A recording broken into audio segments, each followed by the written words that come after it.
প্রিয়জন বিদায় দেওয়া যে কত কষ্টের তা এই মুহূর্তে আমি এসে ফিল করেছিলাম। চাইলেও হাসি মুখে বিদায় দেওয়া যায় না, আর এই কষ্টটা তারাই বুঝতে পারবে যাদের আপন মানুষ প্রবাসে আছে বা যারা আপন মানুষ ছেড়ে প্রবাসে গিয়েছে।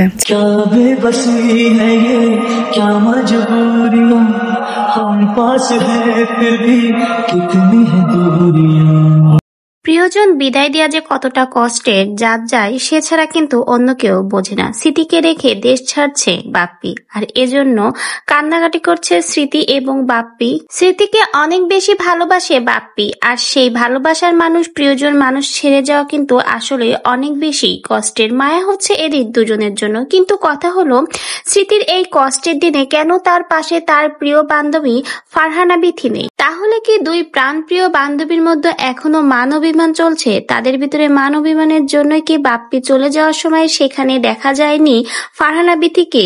যেখানে বাপ্পি চলে যায় তার জন্য কান্নাকাটি করছে স্মৃতি, কিন্তু তাকে সান্ত্বনা দেওয়ার জন্য তার পাশে নেই তার প্রিয় বান্ধবী ফারহানা বিথি।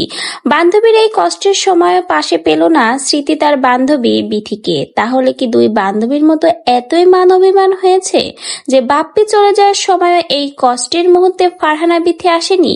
আবার হঠাৎ করে কেন বা বাপ্পি দেশ ছাড়ছে? যেখানে স্মৃতিকে নিয়ে যাওয়ার কথা ছিল সাথে করে বাপ্পি, সেখানে একাই কান্নাকাটি করে স্মৃতিকে ছাড়াই দেশ ছাড়তে হচ্ছে কেন বাপ্পির? হঠাৎ করে কেন এই সিদ্ধান্ত নিল বাপ্পি? তাহলে কি সেদিন ফারহানা বিথির লাইভের কথাই ঠিক হলো? জাতির দুলোভাই বাপ্পি ভাই কি তাহলে ধরা খেয়ে গেল? শেষমেশ বিয়ে ছাড়াই কি দুজনে একসাথে সংসার করছিল সেটাই ধরা পড়ার ভয়েই কি এখন দেশ ছাড়তে হচ্ছে বাপ্পিকে?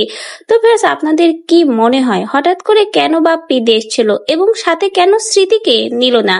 স্মৃতিকে একা রেখেই কেন দেশ ছাড়তে হচ্ছে বাপ্পির? এর কারণ কি?